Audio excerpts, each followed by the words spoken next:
القرآن رتل آيه. وہ کیا کسی نے کہا تھا دوپہر کو سلا دیتی ہے بچوں کو وہ اس ڈر سے گلی میں پھر کھلونے بیچنے والا نہ آ جائے. کبھی ہم نے ان لوگوں کے درد کو بھی سمجھا؟ ہم نے کبھی سیرت کے ان پہلوؤں پہ بھی غور کیا؟ آج ہم اپنی بیٹی کی شادی کرتے ہیں تو اس کا جہیز چارپائیوں پہ بچھا دیتے ہیں، اور ہمارے دیہاتوں میں رواج ہے کہ خاتون کو کہتے ہیں کہ جاؤ پورے محلے میں پوری بستی میں جا کے ڈھنڈورا دے دو کہ بیٹی کا جہیز دیکھ جاؤ. یاد دیا تو اپنی بیٹی کو ہے اور تحفہ دے رہے ہیں، لوگوں کو دکھلا رہے ہیں صرف داد وصول کرنے کے لیے. ملک صاحب نے، خان صاحب نے، چودھری صاحب نے حد کر دی، کمال کر دی، بڑا دیا، اپنی بیٹی کا گھر بھر دیا. یار تم نے تو داد وصول کر لی.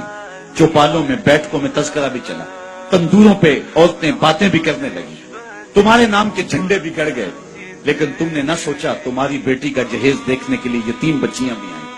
تمہاری بیٹی کا جہیز دیکھنے کے لیے اس بوڑھے مزدور کی بیٹیاں بھی آئیں جو صبح اٹھ کر کے مزدوروں والے اڈے پہ جا کے بیٹھ جاتا ہے اور اس کو بوڑھا سمجھ کے کوئی قبول نہیں کرتا، اور وہ کہتا ہے مجھے 10 روپے کم دے دینا، مجھے ساتھ لے جاؤ، لیکن اس کو کوئی ساتھ لے جانے کے لیے تیار نہیں ہوتا.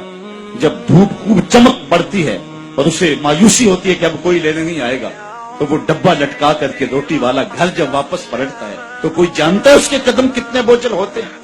آج وہ اپنی بیوی کو گھر سے نکلتے کہہ کے آیا تھا کہ جو رقم ملے گی اس کا آٹا لے کر کے آؤں گا، اس کا گھی لے کر کے آؤں گا.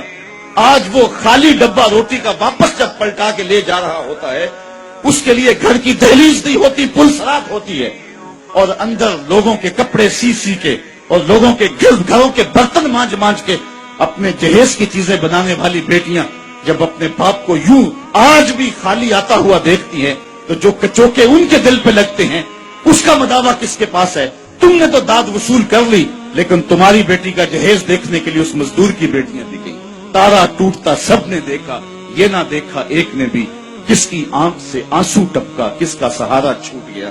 کاش کہ ان درد مندوں کا بھی ہم نے حال پوچھا ہوتا اور ان دکھیوں کے رشتے ہوئے زخموں پر بھی ہم نے مرہم رکھی ہوتی اور حضور کی سیرت کے پیغام کو ہم نے سمجھا ہوتا، اور ہم اپنی معاشرت اور اپنے ارد گرد کے ماحول کے اندر ان چیزوں کو، اپنے محلے اور اپنی گلی کے اندر ان چیزوں کو دیکھا ہوتا. صاحب رات کی تنہائی کے اندر غریب کے گھر میں جا کے جو ہے وہ پیسے پھینک آنا یہ بہت مشکل کام ہے. اس سے معاشرے میں داد نہیں ملتی ہے. لوگ جو ہے وہ اخبارات میں اشتہار نہیں چھپاتے ہیں، یہ مشکل کام ہے. اس لیے انسان اس مشکل گھاٹی نہیں چڑھتا ہے. اللہ تعالیٰ سورۃ البلد میں ارشاد فرمایا فَلَقْتَحَمَ الْعَقَبَةَ وَمَا أَدْرَاكَ مَا الْعَقَبَةُ فَكُّ رَقَبَةٍ. اللہ اکبر. او اطعام فی یوم ذی مسغبہ. یہ مشکل گھاٹی ہے. کسی پھنسے ہوئے کی گردن چھڑانا ہے، کسی لاچار کے کام آنا ہے، کسی دکھی کے کام آنا ہے. میرے اور آپ کے آقا و مولا حضور ختمی المرتبت صلی اللہ علیہ وآلہ وسلم عید پڑھنے جا رہے ہیں، راستے کے اندر ایک یتیم بلکتا بچہ دیکھا. حضور رک گئے، سر پہ شفقت کا ہاتھ رکھا، پوچھا بیٹے آج عید کا دن ہے تم رو رہے ہو؟ کہا میرا باپ فلاں غزوے میں شہید ہو گیا، میری ماں کا سایہ بھی سر پہ نہیں، بھری دنیا میں یہاں میرا کوئی نہیں. دیوار کے ساتھ لگ کے بلک رہا ہے. عیدگاہ میں انتظار ہو رہا ہے، ہزاروں لوگ منتظر ہیں.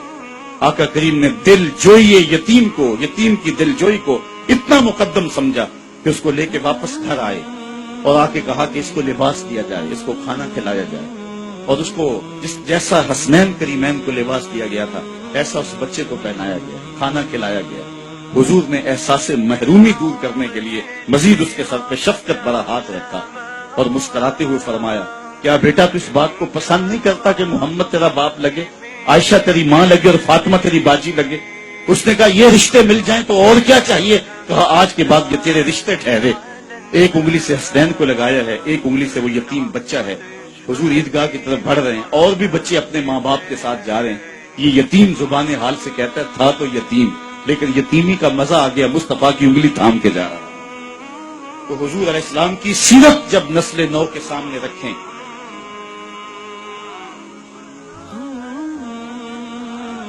آج سشکتی انسانیت کی بات ہوتی ہے تو آج دنیا اس کی بات کرتی ہے. تو آئیے اپنے آقا کی سیرت کو اس روپ کے اندر دیکھیں اور پڑھیں اور اس کی خوشبو کو پھیلائیں اور نسل نو کو بتائیں کہ آقا کریم علیہ الصلوۃ والسلام کس طرح دکھیوں کے درد بانٹنے والے تھے اور لاچاروں، یتیموں اور مسکینوں کے کس طرح کام آنے والے تھے. سمال الیتامى عصمۃ للارامل، بیواؤں کے آسرے تھے اور غریب ہو کے یتیم یتیم پرور تھے۔ یہ 9 سال کی عمر ہے حضور کی، اس وقت کہا جا رہا ہے حضور کے لیے سمال الیتامى، یتیموں کا